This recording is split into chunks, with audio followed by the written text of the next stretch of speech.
얼마 전 곱창볶음을 하나 시켜 먹었어요. 배달의 민족에서 칭찬 일색이었던지라 의심 없이 시켰죠. 저도 그렇지만 와이프가 냄새에 굉장히 민감한 사람이라서 후기 중에 냄새 관련 후기도 열심히 찾아보고 시켰어요. 잡내가 나는지 안 나는지 말이에요. 오랜만에 곱창볶음이라서 내심 기대를 하고 한 입을 먹었는데 불사 냄새가 나는 거예요. 입이 이상한가 싶어서 다시 먹었는데 역시나 잡내가 났어요. 웬만해서는 돈이 아까워서라도 꾸역꾸역 먹는 편인데 와이프는 파만 몇 개 건져 먹고는 젓가락을 놓더라고요. 저도 같이 딸려온 상추로 쌈을 몇 번 싸먹고는 그 곱창은 그대로 음식물 쓰레기가 되어버렸어요. 자, 여기서 우리는 어떤 교훈을 얻을 수 있을까요? 당연히 다시는 그 집에 배달을 시키지 않겠죠. 그럼 맛있다는 그 집의 후기는 뭐냐? 네, 냄새에 민감하지 않은 사람일 수 있고 또는 제가 시킨 곱창볶음만 냄새가 났을 수 있어요. 그날의 그 음식에서만 말이에요. 그런데 중요한 건 저는 다시는 그 집에서는 배달을 시키지 않을 것이라는 거예요. 그리고 이미 같은 지역에 살고 있는 친구들과의 단톡방에 그 집 별로더라, 냄새 나더라 라는 말을 전달했다라는 거. 잠재 고객 수십 명이 떨어져 나가는 상황이 발생한 거죠. 배달거리 1km, 2km 반경에는 수천 명이 있어요.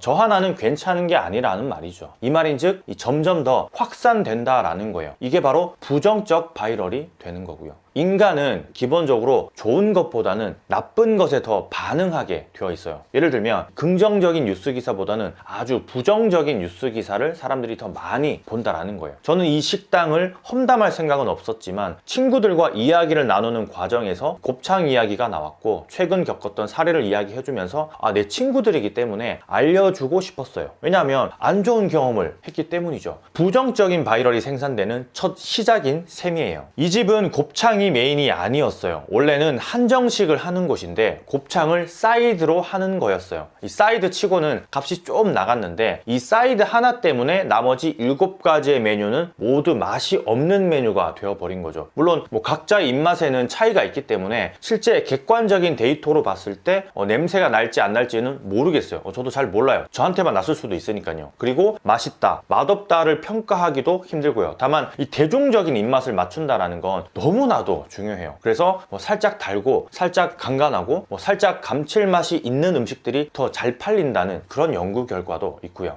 많은 술집들을 보면 실수를 저지르고 있는 부분이 하나같이 똑같아요. 안주의 종류가 많다 보니까 분명히 퀄리티가 떨어지는 메뉴들이 있어요. 그런데 전혀 개선을 하려고 하지 않아요. 주인 입장에서는 시간도 좀 필요하고 맛이 없으면 안 시키겠지라는 생각을 가지거든요. 그런데 손님은 그 퀄리티 떨어지는 안주를 한번 먹게 되면 나머지 안주들 역시 퀄리티가 낮을 거야 라는 무언의 판단을 해버려요. 그래서 안주가 맛없는 집이라는 프레임이 씌워지죠. 그래요. 이 안주의 퀄리티는 중요하지 않을 수 있다라는 말도 어느 정도 일리는 있어요. 20대들이 주로 이용하는 주점들의 경우 더더욱 그러한 경향을 보이죠. 그런데 이것도 아주 옛날 말이에요. 옛날 말. 최근 생겨난 프랜차이즈들을 보면 안주의 퀄리티가 거의 넘사벽급이에요. 일반 개인이 하는 술집에서는 따라하지 못하는 그런 메뉴들도 선을 보이고 있어요. 생연호회가 나오는가 하면 진한 국물에 불맛 차돌짬뽕이 나오고 진짜 술집에서는 보기 힘든 퀄리티의 요리들이 나와요. 이런 브랜드들의 메뉴 기획의 단면에는 다 맛있게 라는 그런 모토가 있어요. 그러니까 술집이기 때문에 안주의 종류가 많아야 되는데 오히려 개수를 줄이더라도 다 맛있게 해야 한다는 그런 모토를 가지고 있다는 거죠. 이건 대부분의 브랜드들이 가지고 있는 철학이에요. 철학. 예전처럼 대충 냉동제품 전자레인지 해동해서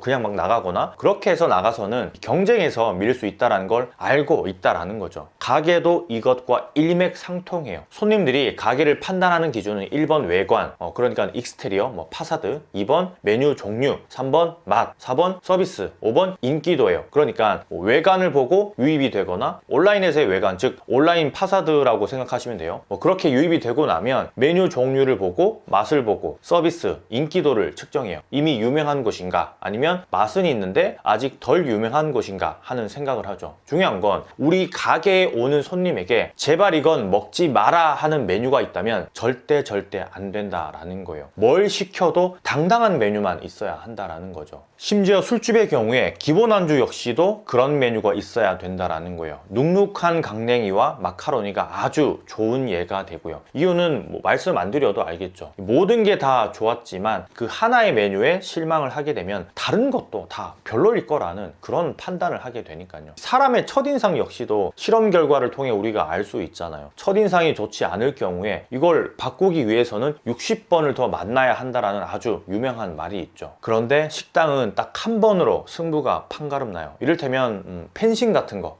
검투사들의 대결하고 똑같은 거예요. 아니 뭐 펜싱도 스포츠이기 때문에 점수가 있잖아요. 그런데 식당은 점수도 없고 보호장구도 없어요. 한번 찔리면 그냥 끝이에요. 그런데도 불구하고 속으로 이런 생각들을 하고 있어요. 아, 오늘 새우 상태가 안 좋은데 새우 메뉴 시키지 마라, 뭐 이러면 안 되겠죠. 당연히 새우 메뉴를 빼버리거나 가려버리고 오늘은 뭐 주문이 안 된다라고 해야 되는 거예요. 하지만 예민하지 않은 손님들이 먹었을 때에는 괜찮을 수도 있으니까 그냥 팔아보자 라는 마인드를 가지게 되고, 그게 습관이 되면 가게 이미지는 아예 망가져 버려요. 손님들은 얘기하지 않지만 양파가 물러서 나는 냄새, 냉동 보관이 오래되어서 나는 고기 잡내, 유통기한이 조금 지난 소스를 써서 나는 맛을 기가 막히게 알아요. 한두 명은 속일 수 있겠지만 이게 반복되면 나도 모르게 냉장 보관해야 되는 것들을 냉동 보관하고 또 심지어는 상온 보관하면서 쓰게 돼요. 개봉 전의 유통기한, 즉 이 밀폐되었을 때의 유통기한을 개봉 후의 유통기한으로 합리화하면서 식재료 관리에 빵점인 것들도 많고요. 이게 다 부정적 바이럴 생산의 시초가 되고 가게가 기울어지는 이유예요. 우리나라는 외식업 자격증이 필요가 없죠. 그래서 교육도 사실상 너무너무 허술해요. 위생교육 영상을 제대로 보는 사람은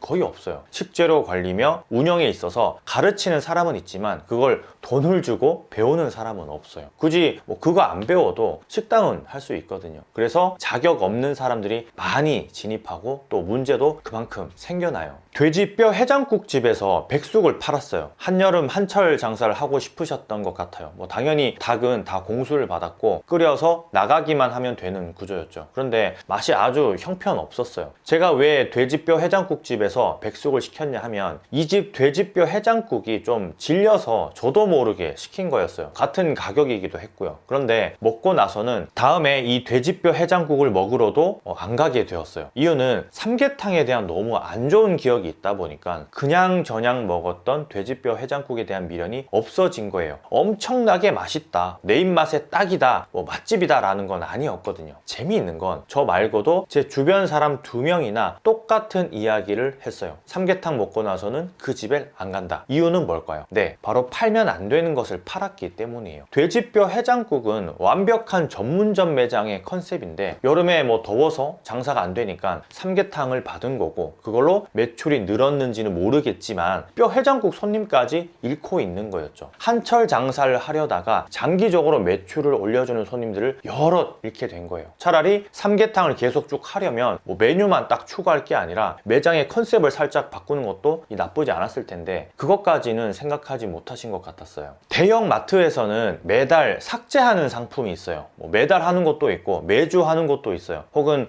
분기마다 이걸 진행하기도 하고요. 그게 뭐냐 하면 판매량이 현저히 떨어지거나 고객 클레임이 몇 회 이상 같은 내용으로 들어오는 제품은 아예 매입을 하지 않는 거죠. 삭제해 버리는 거예요. 특히나 식자재 마트의 경우는 이런 작업을 늘 해요. 하지 않는 곳이 있다면 그곳은 쓸모있는 식재료를 파는 곳이 당연히 아닐 거예요. 종류만 많은 거죠. 이는 우리가 흔히 이용하는 다이소를 생각하면 쉬운데, 다이소를 운영하는 사장님들 중에 그래도 관심을 가지고 매장을 운영하는 사장님들은 손님이 뭘 원하는지를 끊임없이 고민해서 본사와 조율해요. 그리고 물건 진열을 하죠. 그러니까 진짜 필요한 물건만을 갖다 놓기 위해서 늘 생각하는 거예요. 그런데 그렇지 않은 곳은 종류는 많은데 매장도 되게 큰데 막상 무언가를 사려고 하면 없어요. 이것 하나만 없는 게 아니라 딱 내가 필요한 그것 하나만 없는 게 아니라 다음에 가도 또 없고 또 없고 계속 없어요. 매장은 진짜 큰데 아무것도 없다라는 거예요. 필요한 게. 이상하죠. 오히려 작은 매장에 내가 원하는 게 있는 이 상황,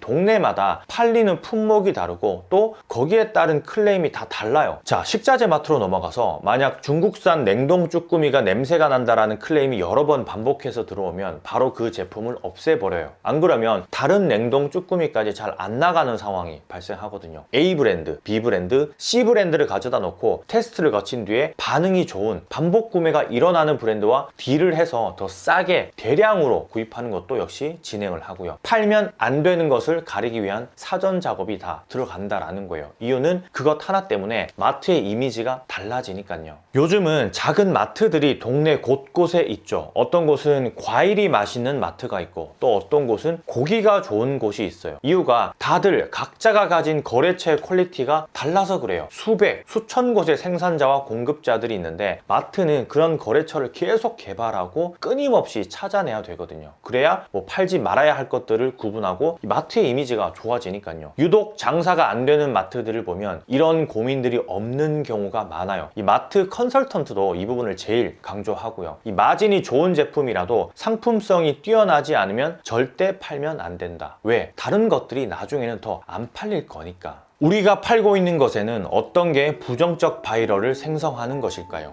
이게 굳이 음식이나 상품이 아니라 이 서비스라도 똑같지 않을까요? 오늘 한번 곰곰이 생각해 보셨으면 좋겠어요. 댓글로 경험담 말씀해 주시면 더 감사할 것 같아요. 그럼 이만 들어갈게요. 곰프로였습니다. 좋은 것만 많이 파세요. 감사합니다.